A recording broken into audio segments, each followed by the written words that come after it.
FPI itu sama sekali bukan organisasi teroris, dan Al-Haidar mengatakan dia tidak menemukan informasi yang selama ini diolah tentang Munarman yang teroris tadi. Katakanlah Munarman ditangkap karena teroris segala macam, tapi ada hukum acaranya tuh, bahwa seseorang bahkan tersangka itu harus dipanggil, bukan langsung digeruduk.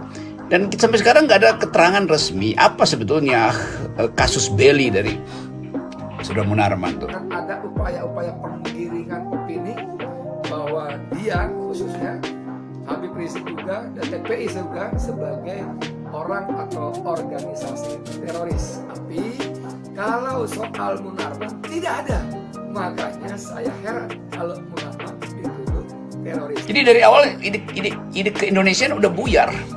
Karena sisa-sisa peradaban perkelahian pilpres itu tidak diselesaikan oleh presiden.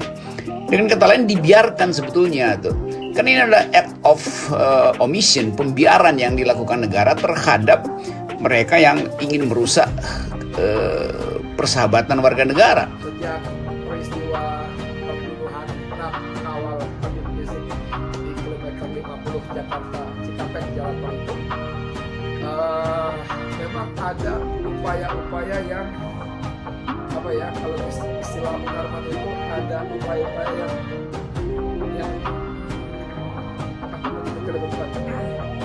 sistematis dan masif berkelanjutan. Kalau kita baca seluruh kasus selama Presiden Jokowi itu umumnya atau mayoritas adalah soal semacam ini nih.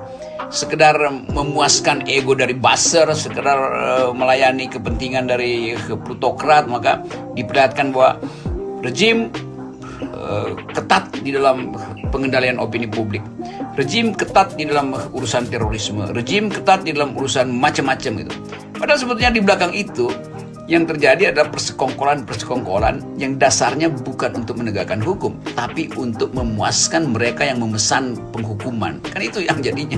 Telah terjadi penggiringan opini yang sengaja diarahkan kepada Front Pembela Islam dari pihak-pihak tertentu. Penggiringan opini dimaksud adalah mengaitkannya dengan perbuatan terorisme dan menghubungkannya dengan ISIS. Kesemuanya itu terjadi secara masif, berkelanjutan dan sistemik dengan maksud untuk menyingkirkan peranan Islam politik pada Pilpres tahun 2024 yang akan datang.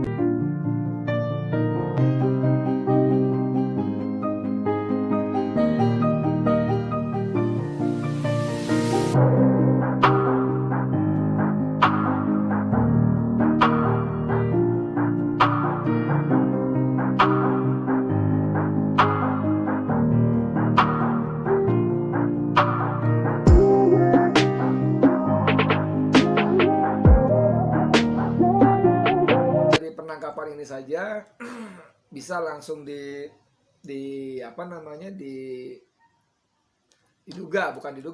keterangan resmi bahwa Munarman sudah dimasukkan dalam kategori teroris, karena yang nangkap bukan cuma polisi dari Barreskrim misalnya, dari Polda misalnya, tapi langsung dari Densus 88 anti teror.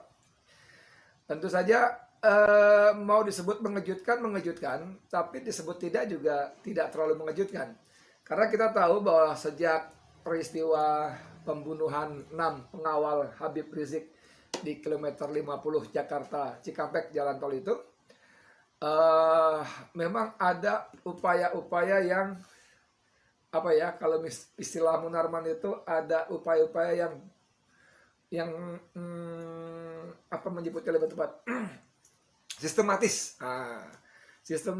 dan masif berkelanjutan, yang pada intinya sekitar kira nggak salah 2-3 pekan lalu Munarman sudah lebih mengerucut pada mengatakan dalam banyak kesempatan, bahkan di acara-acara talk show di TV swasta, dia mengatakan ada upaya-upaya penggiringan opini bahwa dia khususnya Habib Rizik juga dan FPI juga sebagai orang atau organisasi teroris. Nah, ini Ini sudah beberapa kali disuarakan adanya.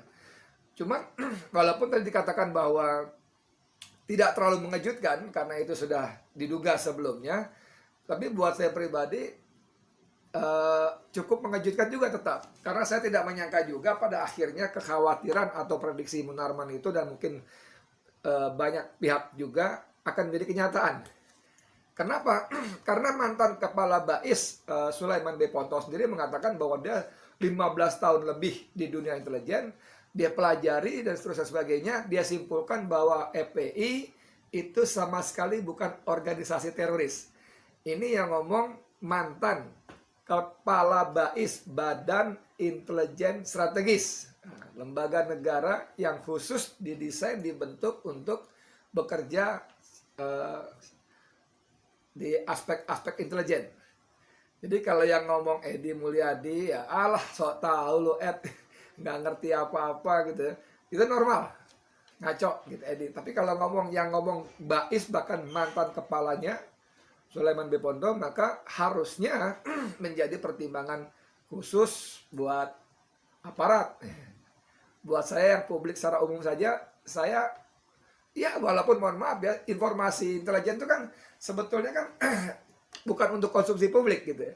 Badan-badan resmi intelijen negara itu kan dibentuk untuk memberikan masukan dan informasi kepada kepala negara atau kepada pihak-pihak terkait institusi negara yang diberi mandat, diberi wewenang untuk mengambil tindakan-tindakan yang diperlukan, bukan diumbar kepada publik seperti yang sekarang belakangan ini kita dibuat bingung. Loh, banyak informasi intelijen yang diumbar ke publik yang kita nggak tahu apa tujuannya gitu loh. Kecuali seperti dikatakan oleh para dedangkot intelijen seperti Sulaiman B. Ponto itu, bahwa itu dilakukan tentu ada maksud-maksud tertentu, karena tidak seperti itu desain lembaga intelijen.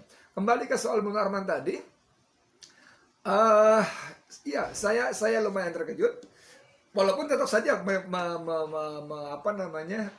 ada dugaan-dugaan bahwa itu akan terjadi entah kapan gitu, cuman kok secepat itu. Nah, yang terkejut ternyata bukan cuma saya, tapi juga ada ini pernyataan sikap terhadap penangkapan Munarman. Saya bacakan saja ya. Kami para ahli hukum yang tergabung dalam Asosiasi Ahli Hukum Pidana. Yang tergabung dalam Asosiasi Ahli Hukum Pidana. Dengan ini menyatakan sikap terkait dengan penangkapan Haji Munarman, SH, ex-sekum DPP Front Pembela Islam sebagai berikut. 1. Bahwa penangkapan yang dilakukan oleh Kepolisian Republik Indonesia dalam kurung Casu Densus 88 anti teror tidak sesuai dengan ketentuan Undang-Undang Nomor 8 Tahun 1981 tentang hukum acara pidana yang mensyaratkan bahwa penangkapan harus didahului dengan penetapan status tersangka. Penetapan status tersangka juga harus berdasarkan kekuatan 2 alat bukti minimal dan disertai dengan pemeriksaan calon tersangkanya sebagaimana dimaksud dalam putusan Mahkamah Konstitusi nomor 21 garis miring PUU strip 12 Romawi strip 2014 tanggal 28 April 2015. Dengan demikian penangkapan tersebut bertentangan dengan ketentuan Undang-Undang Nomor 8 Tahun 1981 tentang hukum acara pidana dan putusan Mahkamah Konstitusi nomor tersebut tadi. Kedua, bahwa oleh karena belum pernah dilakukan pemeriksaan pendahuluan dalam kurung inkasu calon tersangka, maka penangkapan tersebut juga dipandang sebagai tindakan yang bertentangan dengan hak asasi manusia. Sebagaimana dimaksudkan dalam Undang-Undang Nomor 39 Tahun 99 tentang hak asasi manusia yang pada intinya tidak mendapatkan atau tidak akan memperoleh penyelesaian hukum yang adil dan benar berdasarkan mekanisme hukum yang berlaku. 3. Bahwa telah terjadi penggiringan opini yang sengaja diarahkan kepada Front Pembela Islam dari pihak-pihak tertentu.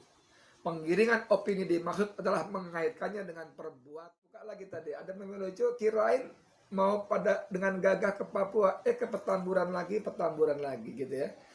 Aduh, ya sudahlah, kita lihat perkembangan berikutnya sambil kita berdoa Allah bukakan kebenaran dan tegakkan keadilan. Memang sudah saatnya menjalani istri. Saya sebagai bapak tidak boleh menjalani anak-anak saya. Kan begitu. Saya sebagai tetangga tidak boleh menjalani tetangga kanan, kiri, depan, belakang saya. Tidak boleh. Siapapun pelaku kezaliman tidak boleh. Apalagi oleh penguasa. Kezaliman penguasa terhadap rakyatnya. Dosa yang sangat besar. Saya dari FRN Edi Mulyadi. Assalamualaikum warahmatullahi wabarakatuh.